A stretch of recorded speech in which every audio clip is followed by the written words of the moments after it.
गजा की इस्लामी फतह। कस्तविन, जहां अजान पहली बार गूंजी गजा की इस्लामी फतह। YBR वॉरियर्स विजडम में खुशामदीद, जहां हम तारीख की तलवार और सच्चाई की दास्तान को एक नई आवाज देते हैं।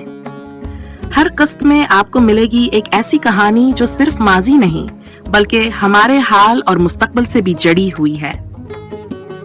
तारुफ कहानी फलस्तीन का एक शहर समंदर की आगोश में सदियों पुरानी तारीख का गवाह, बारहा फतह हुआ, बारहा जड़ा, मगर हर बार फिर खड़ा हुआ। जी हाँ, यह है गजा, इस्लामी अजमत, इल्म, हिकमत और मज़ाहिमत की सरजमीन।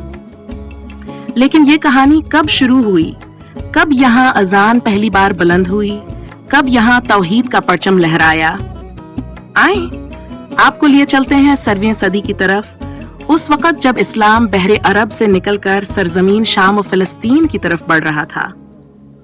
असल कहानी गजा की फतह सन 678 ईस्वी का जमाना था। मदीना में हजरत उमर बिन खताब ज़ैन खलीफे वक्त थे। जजीरा अरब के कबाइल को मुतहद करके इस्लामी लश्कर अब उस सरजमीन की तरफ बढ़ रहे थे जिसे आज हम फिलिस्तीन कहते हैं। रोमी सल्तनत, बाज़नतीनी एम्पायर, असुकत शाम फलस्तीनावर बीताल मुकद्दस पर हुकूमत कर रही थी। इन इलाकों में ईसाइया कसरियत थी, लेकिन जुल्म करपशनावर मजहबी शिद्दत पसंदी आमद थी। हजरत आमर बिन अल-आस की क़यादत में एक अजीमा इस्लामी लश्कर को हुक्म लाकर हो फलस्तीन की तरफ पेश कदमी करे।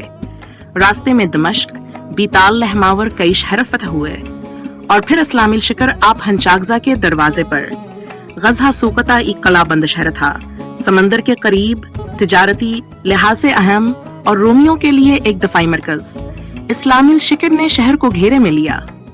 रोमी फौज मुजाहिमत करती रही, मगर इस्लामी स्पाकिया, ईमानी ताकता व जंगी महारत के आगे वह ज्यादा हदीर नहीं टिक सके।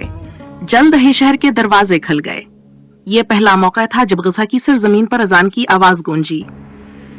पहला मौका जब यहाँ अल्लाह की तो हैदावर नबी करीम के रसालत का पैगाम सरे आम फैलाया गया। पहला मौका जब गजा ने इस्लाह मक्के पर चमको सलाम किया। इस्लामी हुकूमत का क़याम। फतह के बाद हजरत आमर बिन अल-आस ने यहाँ अदल व इंसाफ का निजाम कायम किया। मसाजिद तामीर हुई, मदारस बने, बाजारों में फहाशी और जुल्म का खात्मा हुआ। गजा के अवाम ने इस्लाम को खुशदिली से कबूल किया क्योंकि उन्होंने पहली बार एक ऐसा अंजाम दिखा जो नस्ल, मजहब या कौमियत की बुनियाद पर किसी से नफरत नहीं करता था। यहीं से गजा ने एक सलामी मरकज कारो पधारा, ऐसा मरकज जहां दीन सीखा जाता, फैलाया जाता और अमल में लाया जाता। सहाबा किराम की मौजूदगी, गजा की अहमियत इस वक्त और बढ़ गई जब कई सहाबा किराम ने यहाँ क़याम किया। नबी करीम सल्लल्लाहु अलैहि वसल्लम के परदादा हाशिम बिन अब्द मनाफ का मज़ार भी गजा में वाक़या है, जिसकी निस्बत से शहर को गज़ाए हाशिम भी कहा जाता है। गजा की गलियों में इन अजीम लोगों के कदमों के निशान मौजूद हैं जिन्होंने दीन इस्लाम की खातिर हर कुर्बानी दी। यहाँ के लोग आन सहाबा से बराह रास्त इल्म हासिल करते, इनके किरदार से मुतासिर होते और इस्लाम में रच बस जाते। इस्लामी तमद्दुन का आगाज चंद ही बरसों में गजा इस्लामी तमद्दुन का हिस्सा बन चुका था।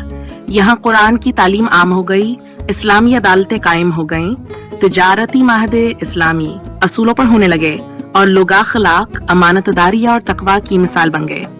ये सिर्फ एक शहर की फतह नहीं थी, यह एक तहरीक की आबदा थी। वह तहरीक जो शाम, मस्र, फिलिस्तीन और बाद में अंदलस तक फैल गई।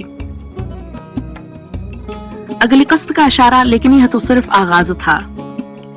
अगली कस्त में हम आपको ले चलेंगे गजा के उस दौर में जब यहाँ पैदा हुआ एक ऐसा सितारा जिसकी रोशनी आज भी इल्म-ए-दीन के आसमान पर चमक रही है। जी हाँ, हम बात करेंगे इमाम शाफी की वलादत, तरबीता और गजा से उनके रिश्ते की। सोचने का सवाल क्या हम जानते हैं कि इस्लाम सिर्फ तलवार से नहीं, किरदार, इल्म और अदल से भय फैला। अगर गजा की पहली अजान ने एक तारीख रकम की थी तो हमें भी अपनी जिंदगी में वह पहली अजान बुलंद करनी होगी, सच्चाई, हक और दीन की तरफ लौटने की अजान। अगर आपको ये कसरत पसंद आई हो तो लाइक करें, कमेंट करें, हमें बताएं कि आपको इस कहानी का कौन सा पहलू सबसे ज्यादा मुतासिर कुन लगा। शेयर करें ताकि गजा की इस्लामी तारीख हर मुसलमान तक पहुंचे। सब्सक्राइब करें और बेल आइकन दबाएं। अगली कसत का इंतजार कीजिए जो इमाम शाफिया से मुताल्लिक है। ये थी YBR वॉरियर्स विजडम की पहली किस्त। हमने देखा कि कैसे गजा ने इस्लाम की आगोश में पनाह ली और एक नई जिंदगी का आगाज किया। याद रखें, तारीख सिर्फ किताबों में नहीं होती, वो कौमों के किरदार में जिंदा रहती है। अगली किस्त तक अपना और अपने ईमान का ख्याल रखें। अस्सलाम वालेकुम व रहमतुल्लाहि व बरकातहू।